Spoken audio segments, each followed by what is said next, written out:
오늘 봉독해 올린 신명기 33장 26절에서 29절까지의 말씀 내용은 하나님의 사람 모세가 죽기 전에 이스라엘 백성들에게 각 지파별로 유언적인 축복을 선포한 말씀의 내용입니다.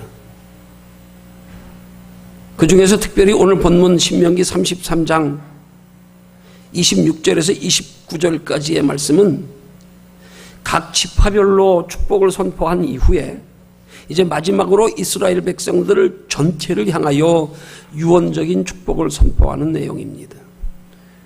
그 이스라엘 백성들 전체를 향하여 선포한 유언적인 축복의 내용의 핵심은 바로 본문 29절에 기록된 말씀으로 이스라엘이여 너는 행복자로다 하는 말씀입니다. 오늘 이 말씀 통해서 살펴볼 영적인 교훈의 내용은 먼저 첫 번째로는 하나님께서 이스라엘 백성의 지도자 모세를 통해서 이스라엘 백성들에게 너는 행복자로다 하고 말씀하시는 것을 오늘 저와 여러분들에게 영적으로 대입해서 하나님께서 우리에게 너는 행복자로다 라고 말씀하시는 것이 구체적으로 무엇으로 행복자라고 말씀하시는 것인지에 대해서 살펴보고요. 그 다음 두 번째로는 하나님께서 우리에게 말씀하시는 그런 행복자가 되기 위해서 하나님께서 우리에게 원하시며 요구하시는 것이 무엇인지에 대해서 살펴보고요. 그 다음 마지막 세 번째로는 어떻게 하면 우리가 그런 행복자가 될 수 있는지에 대하여 살펴보면서 이제 너는 행복자로다 하는 말씀의 제목으로 함께 은혜 나누십니다. 우리 말씀에 은혜 나누기 전에 한번 인사할까요? 우리 옆사람 앞 뒷사람 바라보시면서 당신은 행복자입니다. 한번 인사해 보십시다. 당신은 행복자입니다. 예, 하나님의 행복자랍니다. 하나님이 너는 행복자로다.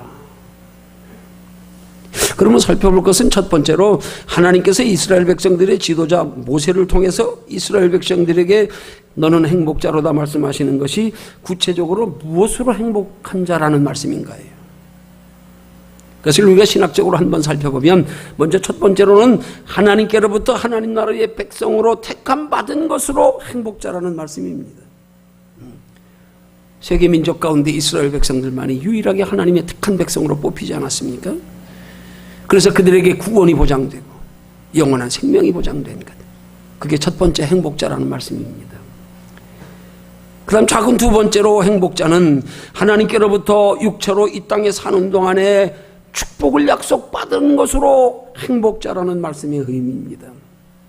하나님의 택한 백성들을 향하여서는 하나님께서 그 택한 백성들이 영원한 하나님의 나라에 이르기 전에 이 땅에 육체로 사는 동안에도 하나님은 축복을 약속하고 계신다는 사실입니다. 그 축복은 우리가 힘써 애써 수고하여 땀 흘려 노력하여 걱정하며 근심하며 그렇게 우리 힘으로 얻는 축복보다 더 크고 더 복된 마음으로까지 평안이 있을 수 있는 그런 하나님의 축복입니다. 그런 축복의 약속을 받은 것이 행복자라는 말씀입니다. 너는 행복한 자야. 세상 사람들은 이 땅을 살아가며 땀 흘려 수고하며 걱정과 근심과 염려와 두려움 가운데서 그 육신에 필요한 것들을 얻느라고 애쓰며 살아가는데요. 우리는 하나님의 택한 백성 되어서 하나님이 예비해 두신 육신의 축복이 있다. 너는 행복한 자야. 작은 세 번째로 무엇으로 행복한 자라 말씀하시는 겁니까? 하나님께서 하나님의 택한 백성들에게 하나님 나라의 영원한 상을 예비해 두신 것으로 축복자라는 말입니다. 너에게는 영원한 하나님의 나라에 영원한 상이 예비되어 있어. 너희는 행복자야. 그렇게 말씀하시는 거란 말입니다. 오늘 저와 여러분들이 바로 그런 행복자입니다. 그러나 중요한 것은 우리가 하나님의 택함 받은 것으로 행복자이고 하나님께 이 땅에서의 축복을 약속받은 것으로 행복자이고 영원한 하나님의 나라의 영원한 복으로 예비되어 있는 것만으로는 아직 행복자가 아닙니다. 그 행복이 우리에게 이루어져야 행복자인 겁니다. 그런 행복이 우리에게 이루어지도록 우리가 믿음으로 행할 때에 그런 행복자가 될 수 있는 겁니다. 자, 그러면 두 번째로 살펴볼 것은 하나님께서 우리에게 약속하시는 그런 영육간의 행복자가 되기 위해서 우리가 행해야 할 것이 무엇인가? 하나님께서 우리에게 그런 행복자가 되게 하시려고 우리에게 요구하시는 것이 무엇인가? 그것을 한마디로 설명드리면, 우리가 하나님께서 우리에게 약속하신 행복이 어떤 행복인지를 바르게 알아서 우리가 하나님께서 행복하기를 원하시는 그것이 우리의 행복이 되고 그것이 우리의 행복에 대한 소망이 되어야 하는, 다시 말씀드려서 하나님께서 우리에게 행복하기를 원하시는 그 행복과 우리가 바라는 행복의 기준이 일치되어 바르게 설정되어야 한다는 사실입니다. 하나님이 우리에게 무엇으로 행복한 자가 되기를 원하시는지 바로 알고 우리도 그것으로 행복한 자가 되기를 원하는 그런 믿음의 자세가 갖추어져야 된단 말입니다. 하나님이 우리에게 행복하게 해주시기를 원하시는 것과 우리가 행복하기를 원하는 것에 다르다면 이건 문제가 있는 거잖아요.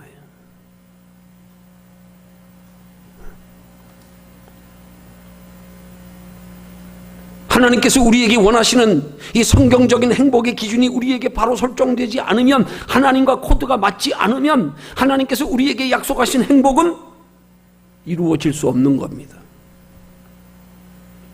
그것을 흔히 말하면 우리 그렇게 말할 수 있는, 그건 신앙이 잘못됐다. 신앙의 기본이 잘못된 거다. 하나님은 우리를 행복하게 하시려고 택해 주셨습니다. 하나님이 우리를 무엇으로 행복하게 해주시기를 원하시는지 바로 알지 못하면 이건 우리 신앙의 기본이 잘못된 거란 말이에요. 이래서는 하나님이 원하시는 우리에게 예비해 두신 그 행복을 차지하고 누릴 수 없단 말입니다. 그러면 성경적인 행복의 기준이 뭡니까? 그 성경적인 행복의 기준은 육신의 행복이 아닌 영혼의 행복입니다.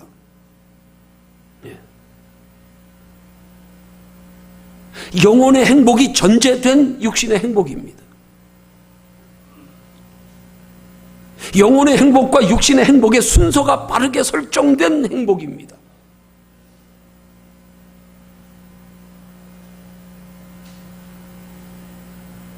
그 행복의 순서가 바르게 설정되는 것은 하나님께서 우리에게 주시기 원하시는 그 행복을 소중히 여기는 마음의 순서가 바르게 설정돼야 되고요. 하나님께서 우리에게 주시기를 원하시는 그 영적인 하나님의 행복을 구하는 행위의 순서가 바르게 설정돼야 되는 겁니다. 내가 원하는 행복을 구하기보다 하나님께서 우리에게 주시기 원하시는 행복을 먼저 소중히 여기고 먼저 구하는 거예요. 이 우선순위가 바로 되어야 하나님께서 우리에게 주시기 원하시는 그 행복을 우리가 누릴 수 있다는 사실입니다. 여러분, 우리가 신앙생활하면서 이런 하나님의 행복의 기준과 우리의 행복의 기준이 이게 바르게 설정되지 않고 맞지 않으면 그건 우리가 이 땅에 살면서 행복해도 그건 실상은 행복한 게 아닙니다. 그건 눈에 보이는 세상의 잠깐의 것으로만 행복입니다. 하나님이 우리에게 더 크고 영원한 행복을 주시기 원하시는데 그 더 크고 영원한 행복을 우리에게 준비하며 살아서 그것까지 이루게 하시려고 육신의 행복도 주시는데 우리가 육신의 행복에만 초점을 맞추고 그걸 더 소중히 여기며 그걸 더 사랑하고 그걸 더 우선으로 추구하면 이건 이루어서 행복해도 이건 실상은 행복한 게 아니란 말이에요. 여러분, 부자와 가난한 자의 차이가 뭡니까? 잘 사는 사람과 못 사는 사람의 차이가 뭡니까? 우리는 흔히 우린 단순하게 생각하기를 그냥 부자는 잘 사는 사람이고 가난한 사람은 못 사는 사람 이렇게 생각할 때가 많습니다. 그래서 부자들을 보면 저 사람 잘 살아. 가난한 사람 보면 저 사람은 못 살아. 우리 그렇게 생각하고 그렇게 말할 때 있잖아요. 근데 엄밀한 의미에서 생각해 보면 그 말은 틀린 말이에요. 부자라고 잘 사는 사람 아닙니다. 가난한 사람이라고 못 사는 거 아닙니다. 여러분, 부자와 가난한 사람의 차이는 물질의 많고 적음의 양적인 차이가, 이거는 부자와 가난한 자의 차이입니다. 양적인 차이. 그러나 잘 사는 사람과 못 사는 사람의 차이는 물질의 많고 적음에 상관없는 삶의 질적인 차이입니다. 다릅니다. 물질의 많고 적음을 떠나서 인생을 얼마나 가치 있게 마음 평안하게 행복하게 사는가의 차이입니다. 이게 잘 사는가 못 사는가의 차이입니다. 돈은 우리를 잘 살게 하는 게 아니라 그냥 부자로 살게 하는 거예요. 돈은 우리를 행복하게 하는 게 아니라 그냥 육신적으로 편하게 하는 겁니다. 돈은 육신으로만 우리를 편안하게 할 뿐 마음까지 평안하게 하지는 못합니다. 영혼까지 행복하게 하지는 못합니다. 돈이 우리를 구원하지 못합니다. 그런데 우리 성도가 돈을 우리 삶의 행복의 기준으로 삼고 산다면 이건 뭔가 잘못된 거예요. 기본이 잘못된 거예요. 네.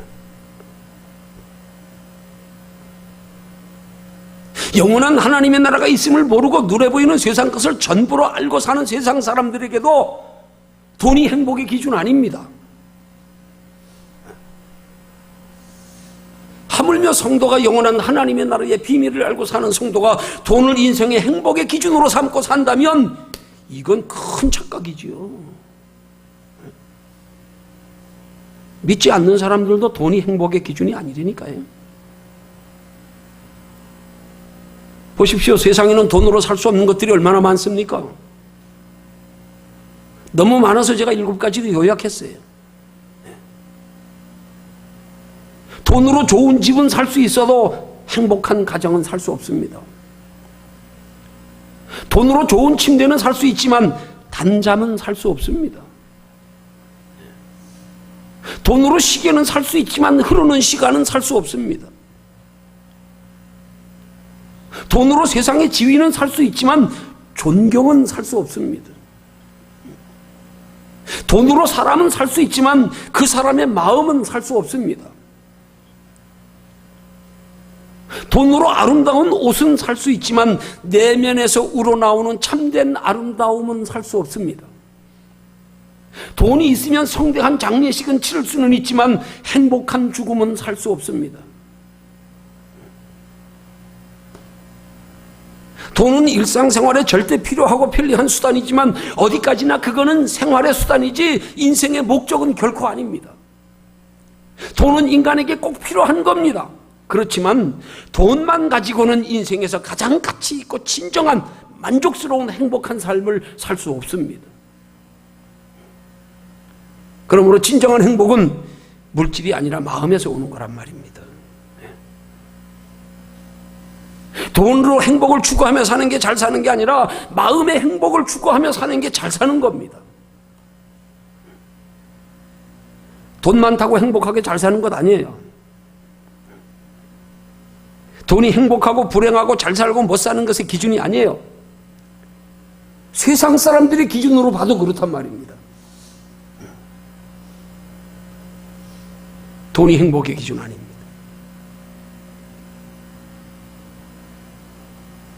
성도에게 있어서는 말할 것도 없고요.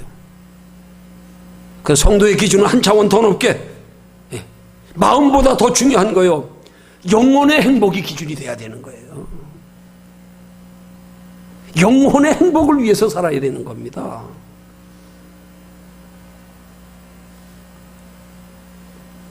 인간은 영적 존재입니다. 영혼이 사는 존재입니다. 영혼이 생명의 본질입니다. 하나님이 인간을 창조하실 때 그렇게 창조하셨습니다. 믿지 않는 세상 사람들은 그 형상을 다 잃어버렸지만 삶의 목적까지 바뀌어져 버렸지만 우린 다시 회복한 사람들입니다. 그래서 우리가 영적 존재란 말입니다. 영혼이 사는 존재란 말입니다. 우리 안에 있는 하나님의 형상, 하나님이 함께 하시는 너희 몸이 하나님의 거룩한 성전이라 말씀하시는 그 하나님이 우리 속에 계십니다.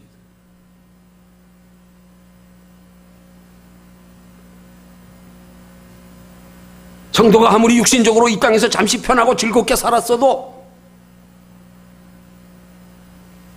세상적으로 성공했다고 해도, 아무리 부자가 되고 높은 지위를 얻었다고 해도 영원히 구원받지 못하고 하나님의 나라에 영원한 상 없으면 잘못 산 겁니다. 그건 실패한 인생입니다. 믿음의 측면에서, 하나님 편에서 바라보면 너는 실패한 인생이다. 여러분, 부자도 고생합니다. 단지 가난한 자가 고생하는 거하고 유형이 조금 다를 뿐이에요. 가난한 자가 몸으로 고생한다면 부자는 마음으로 고생합니다. 가난한 자보다 부자가 걱정거리가 더 많아요. 고민거리가 더 많아요. 생각해야 될 게 더 많아요. 지켜야 될 게 더 많아요.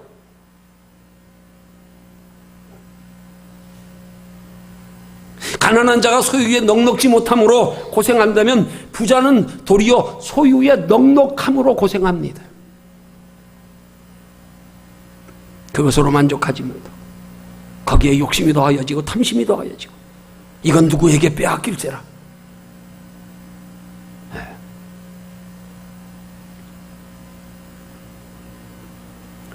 물론 성도도 고생합니다. 그러나 성도의 고생은 그렇게 세상 것으로 하는 고생이 되어서는 안 됩니다. 비록 우리도 세상에 속하여 살면서 세상 것으로 고생하지만, 그러나 그 세상 것으로 고생하는 걸 고생하러 여기면 안 된단 말입니다. 그걸 고생으로 여기면 신앙이 잘못되는 거예요. 그래서 그걸로 편하려고 하면 신앙이 잘못되는 거예요. 우리의 고생은 영적인 고생이 돼야 됩니다. 영원한 하나님의 나라의 영원한 것을 얻기 위한 고생이 돼야 됩니다. 그걸 위해서 때로 이 땅에서 어떤 고생도 우리가 마다하지 않고 피하지 않고 기꺼이 희생하며 감당할 줄 알아야 됩니다. 그걸 십자가 신앙이라고 합니다. 그 고생 없이 하나님 나라에 칭찬, 상급, 면류가 없습니다. 영원한 상 받기 위한 육신의 고생이어야 됩니다. 내가 게을러 무지해서 육신적으로 고생한다? 그건 칭찬받을 것도 없어요. 그건 부끄러운 고생입니다. 우리가 이 땅에 살며 세상 사람들과 똑같이 고생하더라도 우리는 고생하는 이유와 목적이 달라야 되는 거예요. 하나님의 나라에 영원한 상을 준비하며 살아가기 위해서 거기에 따라오는 고생, 그걸 기꺼이 기쁨으로 감당하니, 그것 때문에 하나님의 나라에 영원한 상이 있다는 사실에 소망을 가지고요, 그렇게 믿음을 지키기 위한 고생을 우리는 피하지 말아야 됩니다. 기꺼이 감당해야 됩니다. 거기에 하나님 나라의 상이 있는 겁니다. 그래서 그런 고생을 가리켜 주님은 우리에게 말씀하기를, 너희가 하나님의 나라에 들어가려면 많은 환난을 겪어야 할 것이니라, 그렇게 말씀하는 겁니다. 하나님의 나라에 들어가기 위한 고생, 하나님의 나라에 영원한 것으로 누리기 위한 고생, 그 많은 환난을 우리는 피하지 않고 겪어야 된단 말입니다.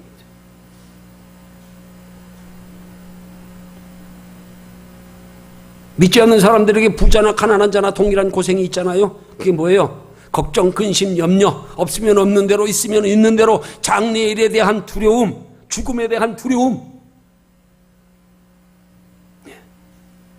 그러나 성도는 그런 고생이면 안 됩니다. 육신의 것으로 인한 마음고생이면 안 됩니다. 그건 믿음 없는 겁니다. 성도는 육신적으로 가난해도 마음으로는 영적인 부유함이 있어야 됩니다. 심령의 만족이 있어야 되고요, 주께서 우리에게 주시는 세상이 주는 것과 다른 평안이 있어야 되고요, 하나님의 나라에 대한 영원한 소망이 있어야 되고요, 우린 그걸 소중히 여기며 그걸 추구하며 살아야 된단 말입니다. 가난한 자도 기뻐할 수 있어요. 그러나 부자가 기뻐하는 것과 다른 거잖아요. 가난한 자는 작은 것 가지도 행복하며 기뻐할 수 있잖아요. 오늘 하루 한 끼 밥, 하루 세 끼 밥 먹을 수 있는 것만 해도 기쁘고요. 기쁘긴 마찬가지예요. 오히려 부유한 사람들이 기쁨에 마비되어가지고 웬만한 기쁨 가지고는 맛을 몰라. 갈수록 점점 더 커져야지, 더 좋아져야지, 더 높아져야지, 더 깊어져야지. 우리 음식 먹듯이요. 처음부터 맛있는 단 걸 먹고 점점점 당도가 떨어지는 걸 먹으면 맛을 모르잖아요. 이 사람들은 점점점 기쁨의 차원이 높아지다 보니까 웬만한 것 가지고는 못 누려요. 중독이 되세요. 기쁨과 행복에 중독이 돼가지고요. 웬만한 거 가지고 양이 안 쳐요. 가난한 사람들은 작은 것까지도 기뻐하고 행복해하고.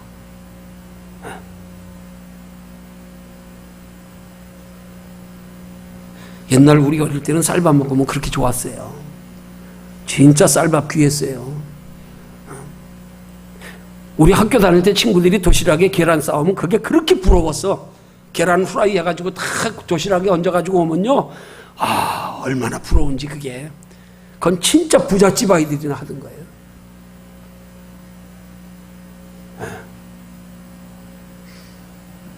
나는 지금도 기억해요. 어머니 도시락 싸줄 때 제일 좋았던 반찬. 어머니가 제일 그래도 맛있게 해준다고 좀 좋은 거 싸준다고 싸준 거.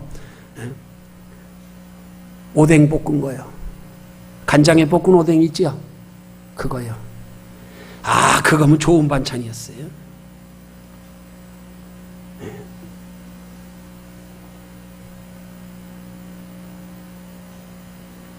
성도가 세상 것으로 기쁨을 추구하고 행복을 추구한다 그러면 이건 우리 신앙이 잘못된 거예요. 너무 차원이 낮은 거예요.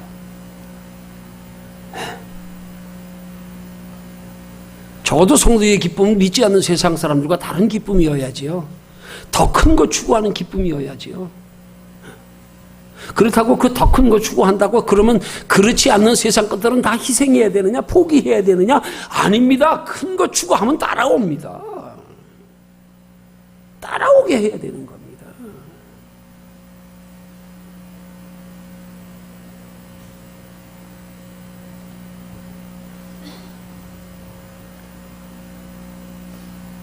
그럼 하나님께서 우리에게 그런 평안을 어느 때 주십니까? 그런 평안을 하나님이 우리에게, 그런 행복을 우리에게 주시게 하기 위해서 우리가 먼저 하나님 앞에 믿음을 보여야 돼요. 어떤 믿음이요? 그 평안을 소중히 여기는 믿음이요. 세상 것으로 인한 행복보다 하나님이 주시는 행복을 더 소중히 여기는 믿음의 자세. 그걸 사모하는 마음의 자세. 그걸 구하는 거예요. 하나님, 나도 이런 행복 누리고 싶어요. 소중히 여기는 자에게, 사모하는 자에게, 구하는 자에게 하나님이 우리에게 주시기 원하시는 세상의 눈에 보이는 행복과 비교할 수 없이 크고 영원한 세상 것들과까지 따라오는 그런 하나님의 행복을 주시는 줄로 믿으시기를 주님의 이름으로 축원합니다. 그러기 위해서 우리가 이 세상 살면서 우리가 눈에는 보이는 것들의 소중함에 여김과 보이지 않는 하나님께서 우리에게 주시는 행복의 소중함에 우선순위가 똑바로 설정돼야 된단 말입니다. 이 똑바로 설정 안 되면 아무리 알아도 안 되는 거예요. 순서를 바르게 설정해야 합니다. 누가복음 16장 13절에 말씀합니다. 집 하인이 두 주인을 섬길 수 없나니 혹 이를 미워하고 저를 사랑하거나 혹 이를 중히 여기고 저를 경히 여길 것임이니라. 너희가 하나님과 재물을 겸하여 섬길 수 없느니라. 여러분, 이 말씀을 우리가 오해하면 안 됩니다. 하나님께서 우리에게 어느 한쪽을 포기하라는 말씀이 아닙니다. 우선순위를 바르게 하라는 거예요. 주인은 한 사람만 정하라는 거예요. 주인을 두 사람 잡지 말라는 거예요. 하나님을 주인 삼아서 재물은 그 주인이 주시게 하라 이 말입니다.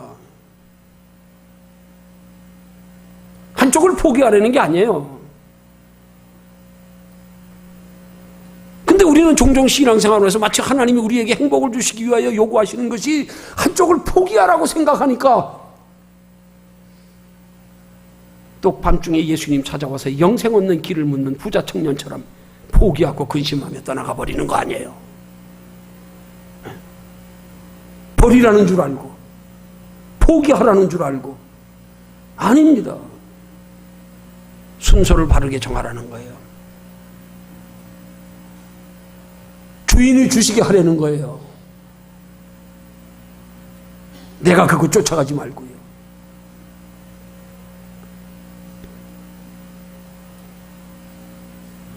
여러분, 믿음에도 종류가 있잖아요. 영혼이 구원받는 믿음이 있고요. 거기에 멈추면 이건 신앙의 기본이지요. 예수 믿는 사람들이 여기에 멈춰 있는 사람들이 많아요. 그걸로 다 한 줄 알고요. 그건 예수 그리스도를 믿는 믿음으로 이미 이루어졌잖아요. 두 번째로 믿음의 종류가 또 알아야지요. 구원받은 성도가 이 땅에서 육신적으로 복을 받고 마음의 평안을 누리는 믿음. 세 번째는 구원받은 성도가 영원한 하나님의 나라에 영원히 상받을 믿음. 적어도 우리는 이 세 가지 믿음이 우리 믿음의 목적이 되어야 되는 겁니다. 어느 하나라도 소홀히 하면 안 됩니다. 여러분, 인생의 행복의 기준을 바르게 설정하는 것은 바로 이 세 가지 믿음을 가지고 있는 것이, 이게 우리 인생의 목적을, 우리 인생의 행복의 목적을, 기준을 바르게 설정한 겁니다. 그게 복받을 믿음이고 그게 상받을 믿음입니다. 이 땅에서 복받을 것만 소망하며 관심 가지면 이건 복받을 믿음은 될지 모르지만 상받을 믿음은 못 돼요. 하나님 나라의 영원한 상까지 바라보고 믿어야 되죠.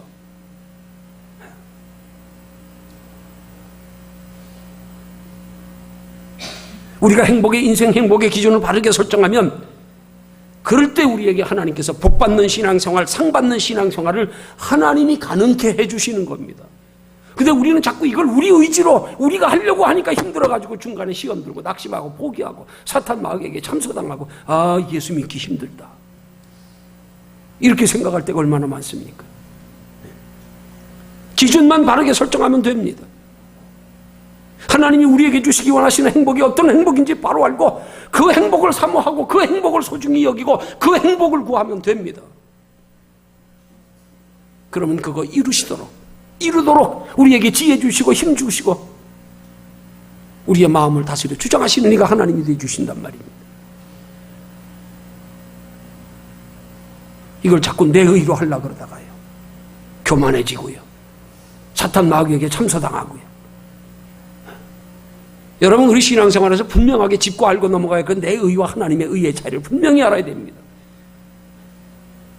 많은 경우에 그리스도인들이 자꾸 자기 의를 가지고 하나님의 뜻을 이루고 자기 의를 가지고 하나님을 기쁘시게 하고 자기 의를 가지고 남들에게도 인정받고 하나님 나라에 상 받기를 원하지만 성경적인 원리는 그게 아닙니다.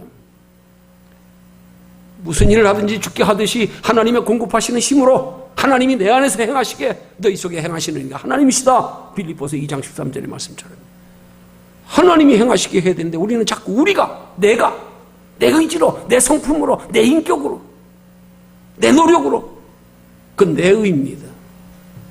그 내 의 때문에 넘어지는 거예요. 내 의 때문에 사탄 마귀에게 참사당하고요, 내 의 때문에 착각하고 교만하고요, 내 의 때문에 하나님을 의지할 필요도 못 느끼고요.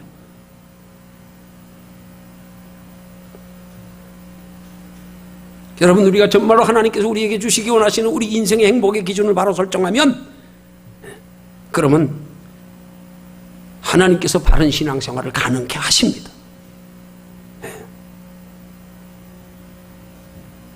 여러분, 성도가 이 땅에서 복음 받았는데 하나님 나라에 상이 없다? 야, 이거 정말 이거 불행한 겁니다. 이거 불행한 겁니다. 겨우 구원만 받아서 불 가운데서 얻는 것 같은 구원, 성경이 말씀하고 있는 부끄러운 구원, 하나님 나라에 상 없는 구원, 이건 정말 우리 불행한 겁니다. 여러분, 우리가 하나님 편에서 하나님이 우리에게 주시기 원하시는 그런 인생의 행복의 기준을 바르게 설정하면 하나님께서 참 행복이 뭔지를 깨달아 알게 하십니다. 참 행복을 위해 살 수 있는 믿음을 주십니다. 마음을 주시고 지혜를 주시고 힘을 주십니다. 참 행복을 위해 사는데 부족함이 없도록 때를 따라 하나님이 은혜와 복을 베풀어 주십니다.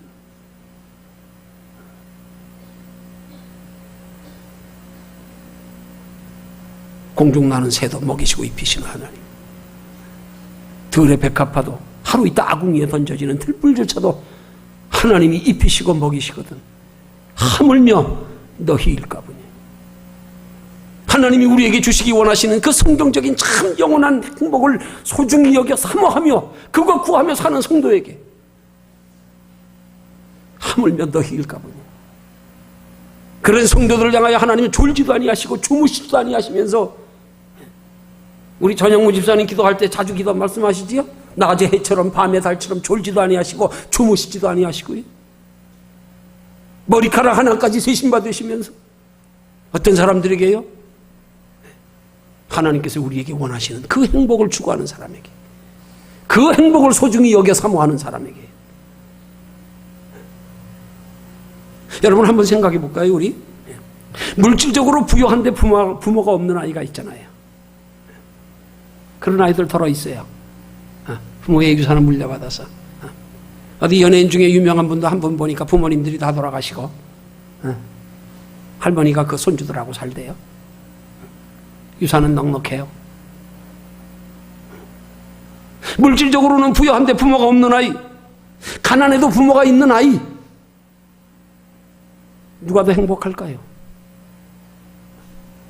아이는 어느 걸 더 원할까요?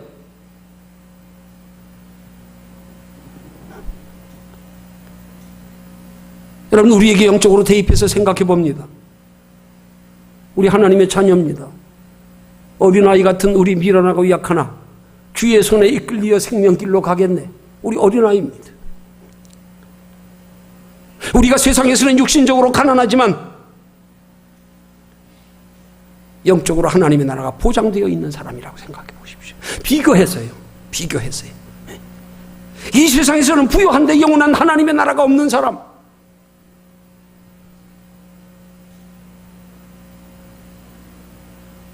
하나님 아버지가 안 계시는 사람, 누가 더 행복할까요? 어느 쪽을 더 행복으로 여기십니까? 어느 것으로 행복하기를 원하십니까? 여러분 어느 쪽 선택하시겠어요? 누가복음 16장 19절에 31절에 기록된 예수께서 친히 말씀하시는 부자와 거지 나사로의 비유가 딱 그 얘기입니다. 딱 그 얘기입니다. 하나님 모시고 가난하게 사는 쪽을 택하실랍니까? 하나님 없이 부유하게 사는 쪽을 택하실랍니까? 둘 다 택하기 원하지요. 둘 다 택할 수 없대요, 성경은. 그러면 진짜 한쪽은 포기해야 되는 거예요? 한쪽은 희생해야 되는 거예요? 아니요. 바르게 한쪽 선택하면 나머지는 따라오는 거잖아요. 따라오는 거잖아요.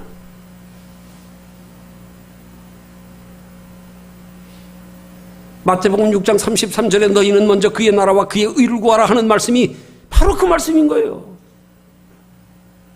이 땅에서의 잠깐의 행복을 위해서 살기보다 영원한 하나님의 나라의 영원한 행복을 위해서 살라고요. 그거 구하라고요.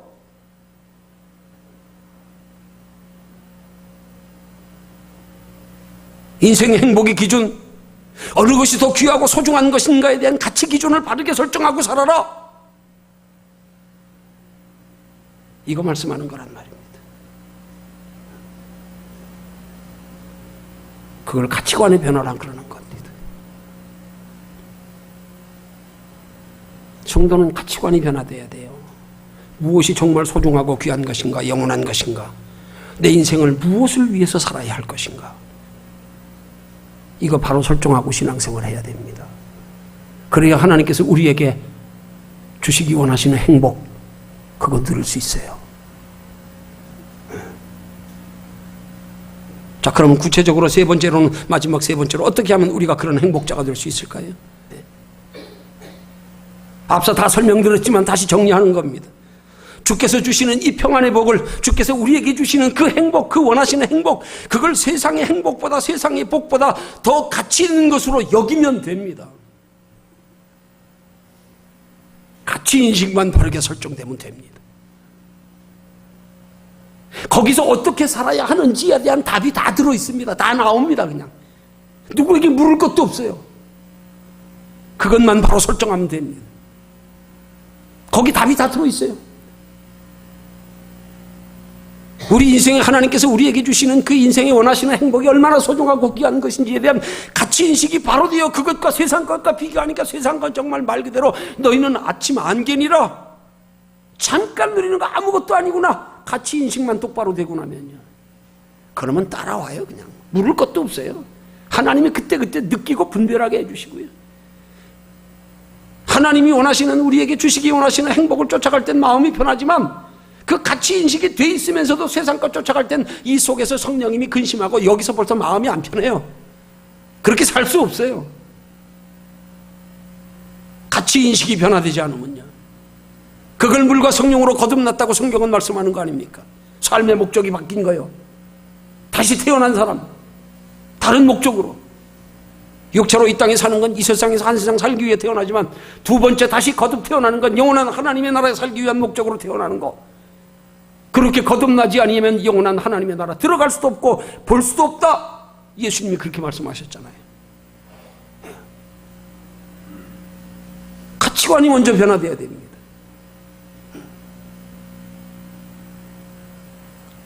이것만 변화되면 하나님이 그때그때 어떻게 살아야 할지를 가르쳐 주십니다.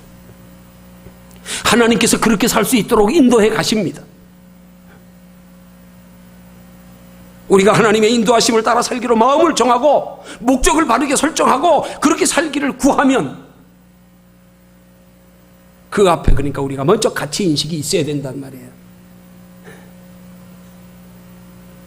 시편 57편 7편에서 시편 기자가 고백합니다. 하나님이여, 내 마음이 확정되었고 내 마음이 확정되었사오니 내가 노래하고 내가 찬송하리이다. 하나님을 향하여 마음을 확정했다는 거예요. 나 이제 하나님의 뜻대로 살기를, 하나님을 찬양하며 살기로 마음을 확정하였습니다. 확정하였습니다.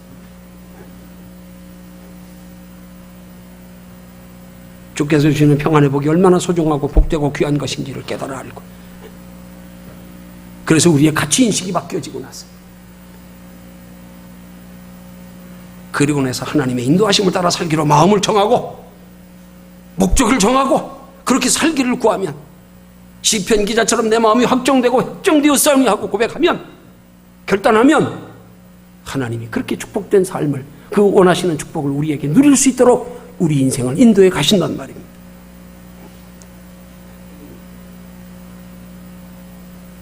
그래서 8절의 말씀에 시편 기자가 말하기를 내 영광아 깰지어다 비파야 수금아 깰지어다 내가 새벽을 깨우리로다 하고 말하는 거예요. 주여, 내가 그렇게 살기 위해서 하나님께 기도하겠습니다. 간절히 기도하겠습니다. 내가 새벽을 깨우리로다. 기도하겠단 말입니다.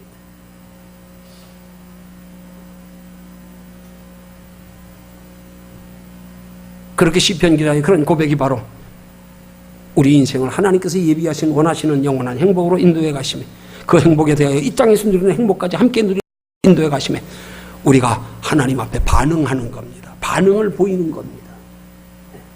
하나님의 우리를 초청하시는 그 초청에 화답하는 겁니다. 그리고 환영하는 겁니다. 주여, 그렇게 원하시는 것 나도 원합니다. 나도 따라가겠습니다. 그렇게 따라갈 수 있게 주여 내게 힘주세요.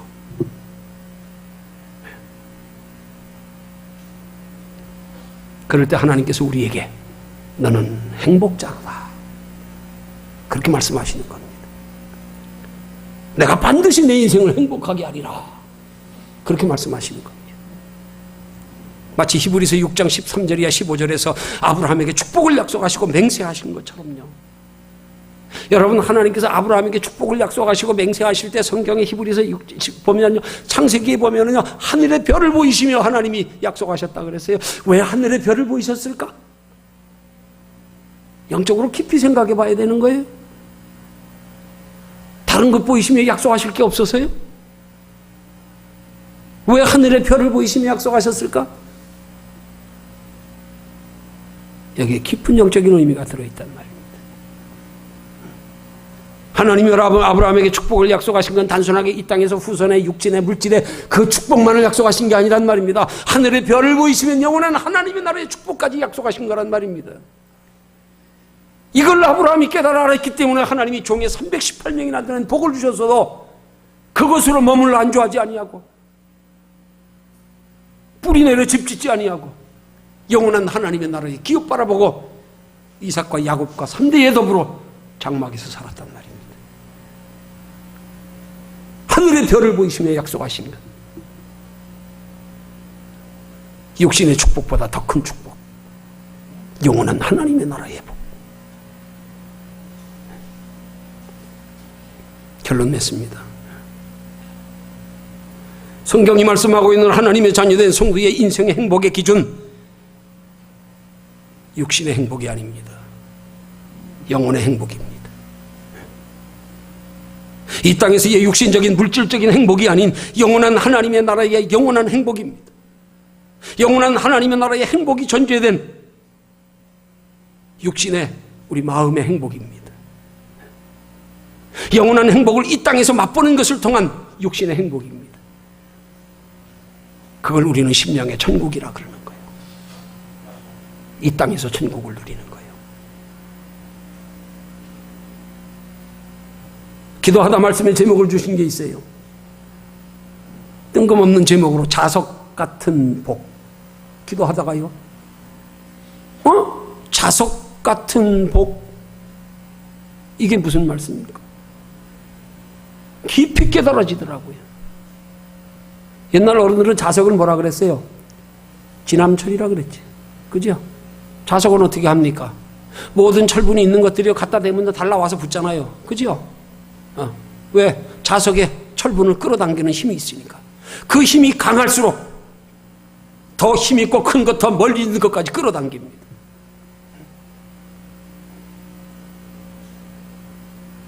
자석 같은 복을 구해라. 무슨 말씀입니까? 복이 따라오게 하라 이 말입니다. 내가 복 받을 수 있는 믿음의 능력을 갖추면 내 능력만큼 복이 따라온다. 달라와서 붙는다. 복이. 쫓아가 내가 달라붙는 복이 아니라 누구에게 잘 보여서 복이 아니라 따라와서 붙는 복. 복이 따라와서 붙게 해라. 네가 복을 쫓아가지 말고.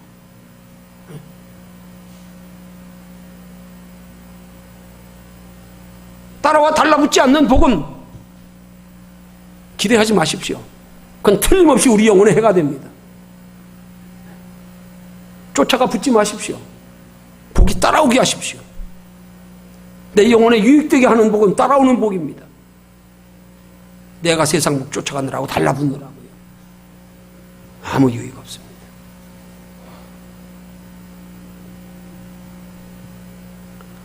주께서 주시는 평안의 복을 세상 복보다 더 가치 있게 여기는 믿음으로 변화를 받아서 마음을 정하고 목적을 바르게 설정하고 그렇게 살기를 구하는 것으로 우리 모두 하나님께서 우리에게 주시기 원하시는 그런 행복자가 되시기를 주님의 이름으로 축원합니다.